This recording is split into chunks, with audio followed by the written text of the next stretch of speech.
پردہ تو دل کا ہوتا ہے، تمہاری اپنی نیت میں قصور ہے۔ شرم تو آنکھوں میں ہونی چاہیے۔ جہاد کے بارے میں تو میں سننا بھی پسند نہیں کرتا تھا، آخرت کے بارے میں تو میں سنتے ہی کہہ دیتا وہاں کسی نے دیکھا ہے؟ اگر ایسا کوئی چکر ہوا بھی تو چونکہ ہمیں یہاں بھی بہت کچھ ملا ہے، آگے جا کر بھی ہمارے پاس بہت کچھ ہوگا۔ ویسے بھی ہم بخشی بخشائی امت ہیں۔ ان باتوں کو چھوڑو، جس طرح بن پڑے عیاشی کے ساتھ دن گزار۔ بہرحال وقت گزرتا چلا گیا، لاپرواہی عروج پر تھی۔ ایک دن مجھے محسوس ہوا میرا وجود ساتھ چھوڑ رہا ہے۔ یک لخت ایسی حالت ہو گئی کہ مجھے پانی مانگنے کے لیے پوری قوت صرف کرنا پڑی۔ میں اگلے ہی لمحے ہسپتال میں تھا، ڈاکٹروں اور نرسوں کی ایک پوری فوج میرے گرد موجود تھی، میرے کانوں میں آوازیں آ رہی تھیں، دل کا شدید دورہ ہے، بہت مشکل ہے، دعا کیجیے۔ یہ سنتے ہی مجھ پر کیا بیتی میں ہی جانتا ہوں۔ یا خدا، اس وقت میری سمجھ میں آیا کہ میں کتنی بکواس کیا کرتا تھا جب میں کہا کرتا تھا کہ موسیقی روح کی غذا ہے اور گانے بجانے سے روح کو سکون ملتا ہے۔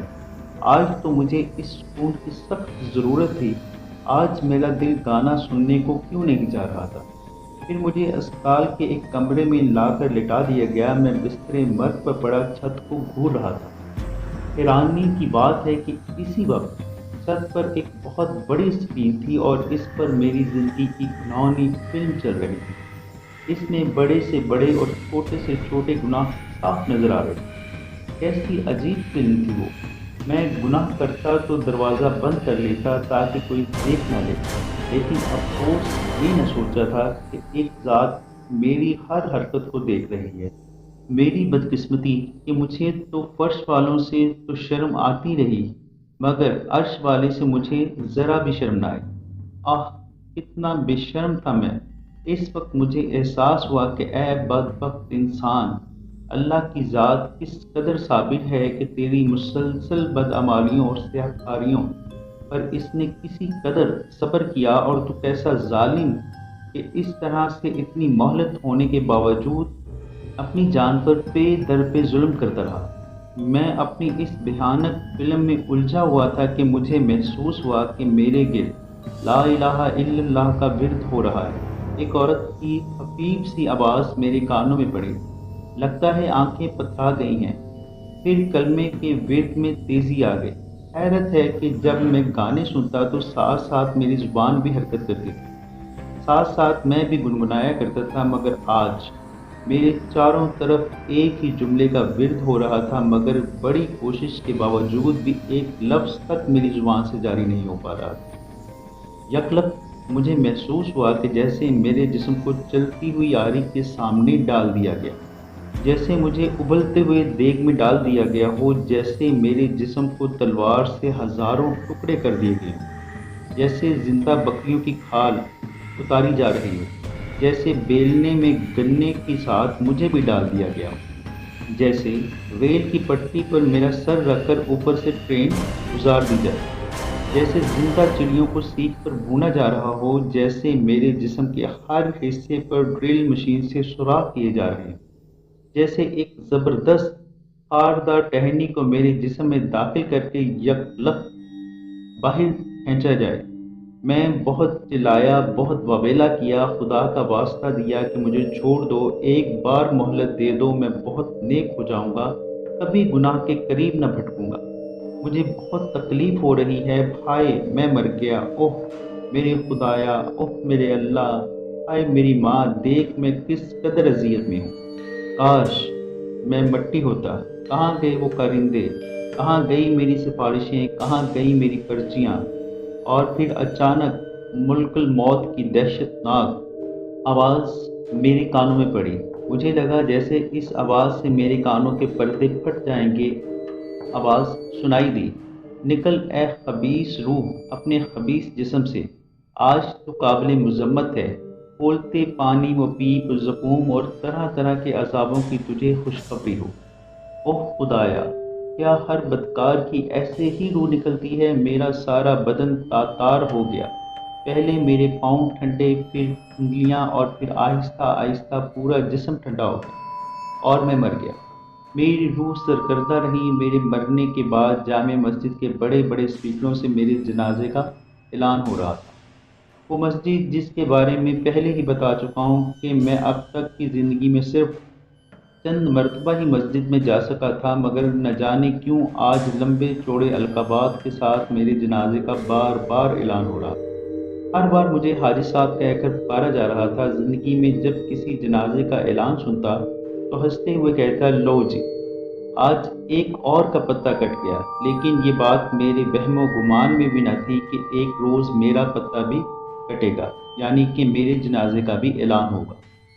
میری روح بے چینی کے عالم میں یکٹک دیکھی جا رہی تھی۔ میری آنکھیں بند کر دی گئی تھیں، میرے جبڑوں کو باندھ دیا گیا تھا۔ میری بدقسمتی کہ روتے روتے کچھ نے ماتم شروع کر دیا، کچھ نے بال نوچنے شروع کر دیے۔ اسی دوران عصر کی اذان ہوئی۔ گھر میں عورتوں کا ہجوم، باہر مردوں کا ہجوم، لیکن شاید ہی کسی نے نماز پڑھی۔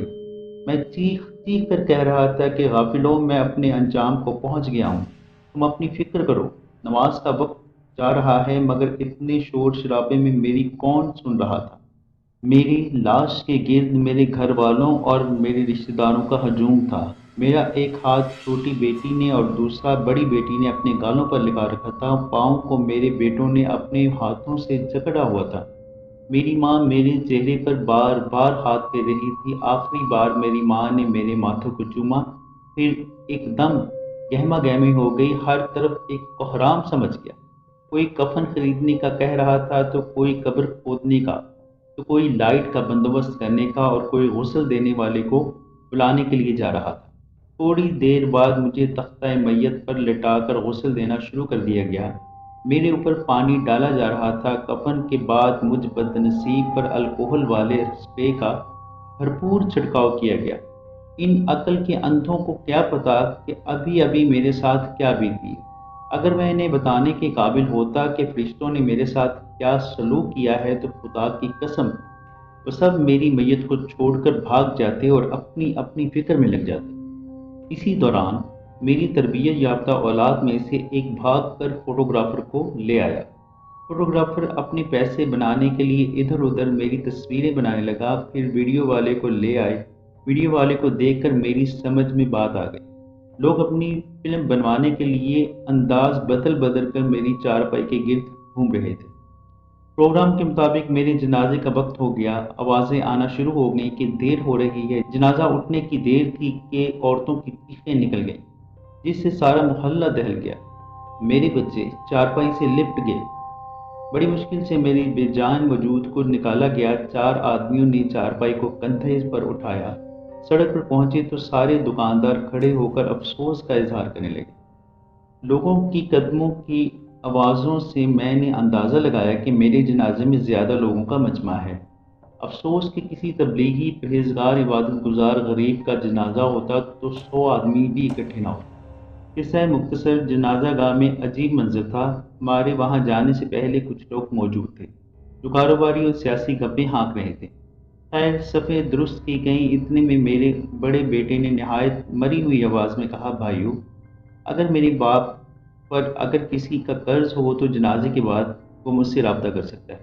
امام صاحب نے جنازہ شروع کیا۔ افسوس کہ اتنے بڑے مجمع میں شاید ہی چند لوگ ہوں گے جنہیں مکمل نماز جنازہ آتی ہو، ورنہ سب ہی اس معاملے میں میرے بھائی نظر آئے اور ہمارے شرم کے دائیں بائیں نظریں گھما رہے تھے۔ کچھ سامنے گھور رہے تھے۔ تکبیر کے بعد سلام پھیرا تو ان سب بھائیوں کی جان میں جان آئی۔ قدرت کا انصاف دیکھو، میں بھی اکثر مرنے والوں کے ساتھ ایسا ہی کیا کرتا تھا۔ آج میرے ساتھ بھی ویسا ہی سلوک ہو رہا ہے۔ پھر مجھے قبر میں منو مٹی کے نیچے دبا دیا گیا۔ بعض میرے خیر خواہ میرے اوپر دوسری قبروں کی مٹی خرچ خرچ کر ڈال رہے تھے۔ اس طرح مجھے منو مٹی کے نیچے دبا دیا گیا۔ سارے لوگ اپنے اپنے گھروں کو چلے گئے۔ میں جوتیوں کی آواز سن رہا تھا۔ میں سمجھا کہ جتنی سزائیں مجھے ملنی تھی وہ مل چکی ہیں، اب یہاں آرام سے پڑا رہوں گا۔ مگر مجھے کیا معلوم تھا کہ اب میرا واسطہ ایک مستقل عذاب سے پڑنے والا ہے، ایسا دردناک عذاب کہ دشمن کو اس کی ہوا بھی نہ لگے۔ میری قبر کے باہر گلاب کی زبردست خوشبو اور گیلی مٹی کی ایک مہک تھی، لیکن اندر میرا جی گھبرانے لگا۔ اتنا سخت اندھیرا اور میں تنہا تھا۔ قبر نے عجیب طریقے سے میرے ساتھ شکوہ کیا، اے غافل انسان، تو دنیا میں مگن رہا تھا، مگر کوئی ایسا دن نہیں گزرا تھا کہ جس دن میں نے تجھے آواز نہ دی ہو کہ میں دہشت کا گھر ہوں، میں وحشت کا گھر ہوں، میں تنہائی کا گھر ہوں، میں خاک کا گھر ہوں۔ اتنے لوگ میری پشت پر چلتے تھے، میرے نزدیک ان میں سب سے زیادہ تو قابل نفرت تھا۔ اب میں تجھ پر حاوی کر دی گئی ہوں، تو دیکھے گا میں تیرے ساتھ کیا سلوک کرتی ہوں۔ آنن فانن سیاہ رنگ کے دو فرشتے قبر کی دیواروں کو چیرتے ہوئے اندر آ گئے۔ نہ پوچھو اس وقت میری کیا حالت تھی، میں تھر تھر کانپ رہا تھا۔ وہ آتے ہی انتہائی غضبناک لہجے میں اپنی بولی میں بولے جسے میں نہ سمجھ سکا۔ انہوں نے غضبناک طریقے سے مجھے گھورا، پھر بولے تیرا رب کون ہے؟ مجھے نہیں معلوم، میں نہیں جانتا، میں نے جواب دیا۔ اس کے بعد انہوں نے مزید سختی سے سوال کیا تمہارا دین کیا ہے؟ دوبارہ میں نے انکار کیا تو وہ انتہائی سخت گرجدار اور پھٹی آواز میں بولے تو اس برحق آدمی کے بارے میں کیا کہا کرتا تھا؟ قسمت کھوٹی، اس بارے میں نے انکار کیا۔ زندگی میں فلمی ستاروں کے بارے میں تو بڑے وثوق سے جانتا تھا، لیکن ہمیشہ کملے والے صلی اللہ علیہ وآلہ وسلم کے ذکر سے دور رہتا تھا۔ آج اس بے اتنائی کا نتیجہ میرے سامنے تھا۔ میرا یہ جواب سننا تھا کہ کرخت آواز سنائی دی، اس کے لیے آگ کا بچھونا بچھاؤ، اس کو آگ کا لباس پہناؤ۔ یہ آواز آنے کی دیر تھی کہ اسی وقت میری قبر میں ناقابل برداشت گرمی آنا شروع ہو گئی۔ پھر میری قبر تنگ ہوتی گئی، اتنی تنگ ہو گئی کہ میری پسلیاں ایک دوسرے میں گھس گئی۔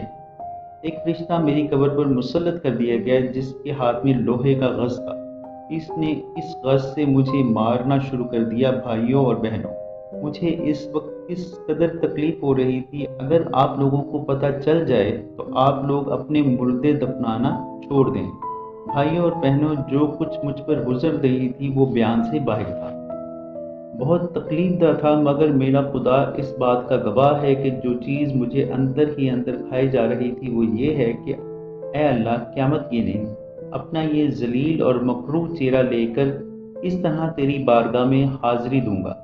اپنے جرائم کا تجھے کیا جواب دوں گا؟ قبر میں تو کوئی دیکھنے والا نہیں کہ میرے ساتھ کیا ہو رہا ہے، مگر میدان حشر میں تو ساری امتیں ہوں گی، سارے نبی، خصوصاً سیدنا محمد مصطفیٰ صلی اللہ علیہ وآلہ وسلم بھی موجود ہوں گے۔ کیا سوچیں گے میرے بارے میں؟ کاش کوئی بہن یا بھائی میرا یہ پیغام میری اولاد کو پہنچا دے کہ آؤ اپنی بدنصیب بات کی سرخ انگاروں بھری قبر کو دیکھو۔ میرے بچوں، میری قبر کو بے شمار سانپ اور بچھوؤں نے گھیر رکھا ہے جو سارا دن میرا بدن نوچتے رہتے ہیں۔ میرے بچوں، خدا کے واسطے ایک مرتبہ ہی میری قبر پر آ جاؤ۔ اگر آنے کی فرصت نہیں تو کم از کم میرے چھوڑے ہوئے مال سے میرے نام پر کچھ صدقہ اور خیرات ہی کر دو۔ آتے وقت تم نے میرے تمام کیش بک، کپڑے، یہاں تک کہ میری گھڑی تک بھی اتار لی تھی۔ میں دن رات یہاں نیکیوں کو ترستا ہوں۔ میری اولاد ہونے کی حیثیت سے کم از کم ایک مرتبہ ہی میری قبر پر آ کر دعا کر دو۔ اگر یہ بھی نہیں تو ایک شریف پڑوسی کی حیثیت ہی دے دو اور کچھ صدقہ خیرات میرے لیے کر دو۔ بس آخری بات، میرے زخمی ہاتھ دیکھو، یہ لرزتے ہوئے ہاتھ جوڑ کر خدا کا واسطہ دے کر کہتا ہوں، میرے اس انجام سے عبرت پکڑو۔ بڑھاپا آنے سے پہلے جوانی میں کچھ کر لو، مصروفیت آنے سے پہلے فرصت میں کچھ کر لو، موت آنے سے پہلے زندگی میں کچھ کر لو، ورنہ میری طرح پچھتاؤ گے، بہت پچھتاؤ گے۔ اب تو امید کی ایک ہی کرن نظر آتی ہے کہ کوئی رحم دل سچے دل سے خدا کی بارگاہ میں میرے لیے دعائے مغفرت کر دے، تو اس کی بدولت میری قبر کا حد نکاح وسیع ہو جائے اور میری قبر ٹھنڈی کر دی جائے۔ اتنے میں ایک خوفناک بھیانک سانپ پھن پھلائے میرے سامنے کھڑا ہو گیا۔ اس کی آنکھوں اور منہ سے شعلے کی تپش نکلنے لگی۔ وہ پھنکارتا ہوا مجھ پر جھپٹا اور میرے ماتھے پر اپنے زہریلے دانت سے ڈس گیا۔ تکلیف اچانک برداشت سے باہر ہو گئی۔ یا اللہ، یا اللہ، مجھے بچا لے، یا اللہ مجھے معاف کر دے، یا اللہ میں توبہ کرتا ہوں، یا اللہ مجھ پر رحم فرما۔ مجھے زور زور سے جھنجھوڑا جا رہا تھا، میری آنکھیں بند تھیں۔ پھر جھنجھوڑنے والے نے مجھے پوری قوت سے جھنجھوڑنے لگا۔ اچانک میری آنکھ کھل گئی، صبح کی سفیدی پھیل رہی تھی۔ میرے گھر کے سارے افراد میرے قریب کھڑے تھے، میرے سارے کپڑے پسینے سے شرابور تھے۔ میں سب کو یکسر دیکھتے ہوئے سوتے سے اٹھا اور بستر پر بیٹھ گیا۔ گھر والوں نے سوالات کی بوچھاڑ کر دی، کیا ہوا؟ کیا بات ہے؟ آپ کیوں چیخ رہے تھے؟ کچھ تو بتائیں۔ میں نے سب کو ہاتھ کا اشارہ کیا کہ تم لوگ فوراً میرے قریب سے چلے جاؤ، اور پھر میں نے لمبی لمبی سانسیں لینے لگا۔ میری زبان بالکل گنگ تھی، مجھ میں بولنے کی سکت بالکل نہیں تھی۔ بیوی سے ٹھنڈے پانی کا گلاس منگوایا اور گھٹا گھٹ 3 گلاس پی گیا۔ اس رات کے بعد میری دنیا بدل گئی۔ سوم و سلاد کا پابند ہو گیا، دنیاوی خرافات ختم ہو گئیں، گھر والوں کو بھی نرمی اور سختی سے راہ راست کا پابند کیا، اور اب یاد الہی میں شب و روز گزار رہا ہوں۔ دوستو، یہی حقیقت ہے۔ اگر ہم دنیا میں رہ کر اس حقیقت سے نظریں چرائیں گے تو آخرت کا عذاب بہت سخت ہے، جس کے بارے میں اللہ نے بار بار انسان کو قرآن میں متنبہ کیا ہے۔ اللہ تعالی ہم سب کو راہ راست پر آنے کی توفیق دے اور اپنے عذاب سے محفوظ رکھے۔ جو لوگ اس دنیا سے جا چکے ہیں، اللہ تعالیٰ سب کی مغفرت فرمائے۔ دوستو، آپ سب سے التماس ہے، میرے والد صاحب کی مغفرت کے لیے بھی لازمی دعا کیجیے گا۔ اللہ پاک میرے والد صاحب کو جنت الفردوس میں اعلیٰ مقام عطا فرمائے، آمین۔ اور اللہ پاک ہم سب کے لیے آسانیاں پیدا فرمائے، آمین۔ شکریہ۔